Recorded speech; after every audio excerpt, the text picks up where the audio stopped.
നമസ്കാരം, news prime മലയാളത്തിലേക്ക് സ്വാഗതം. ബി.ജെ.പി പശ്ചിമ ബംഗാൾ മുഖ്യമന്ത്രി മമതാ ബാനർജിയെ നല്ലപോലെ ഭയക്കുന്നുണ്ട്.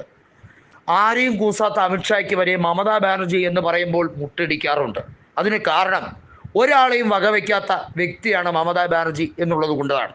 ഒരുപക്ഷെ കോൺഗ്രസ് പല കാര്യങ്ങളിലും മമതയോട് അഭിപ്രായ വ്യത്യാസം പരസ്യമാക്കിയിട്ടുണ്ടെങ്കിലും അവരുടെ ശക്തമായിട്ടുള്ള നിലപാടുകളെ അതെന്നും കോൺഗ്രസ് അഭിനന്ദിച്ചിട്ടേ ഉള്ളൂ.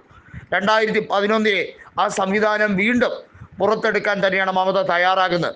കോൺഗ്രസ് തൃണമൂൽ സഖ്യം വീണ്ടും യാഥാർത്ഥ്യമാകാൻ പോകുന്നു.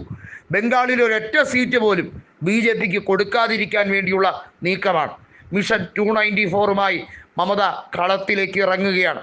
തുടർച്ചയായ 4ാം വിജയത്തിനു വേണ്ടിയാണ് മമത ലക്ഷ്യം വയ്ക്കുന്നത്. ജ്യോതി ബസു 23 കൊല്ലമാണ് ബംഗാൾ തുടർച്ചയായി ഭരിച്ചത്. CPIM ഇന്ന് ഒരിടത്തുമില്ല. ഒരു ജില്ലാ പഞ്ചായത്തിൽ പോലും, ഒരു വാർഡിൽ പോലും ഇല്ലാത്ത രീതിയിൽ തകർന്ന് തരിപ്പണമായി. പകരമായി CPIMലെ പലരും BJPയിലേക്ക് ഒഴുകി. ഇന്നത്തെ പല BJPക്കാരും പഴയ CP പ്രവർത്തകരായിരുന്നു എന്നുള്ളതാണ് വാസ്തവം. ഇത് തന്നെയാണ് ത്രിപുരയിലും സംഭവിച്ചത്.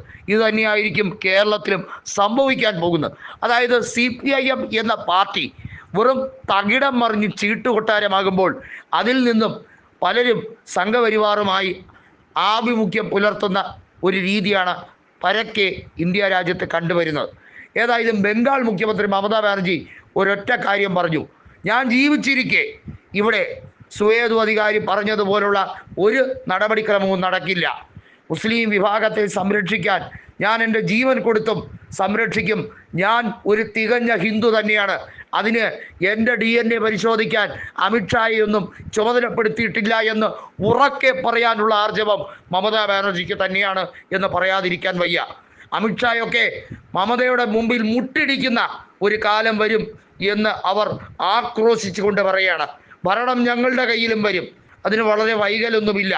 ഇപ്പോൾ അധികാര കസേരയിൽ സുഖിച്ച് ഞെളിഞ്ഞിരിക്കുന്നവരെല്ലാം കൃത്യമായി ഓരോന്നിനും മറുപടി പറയേണ്ടി വരും.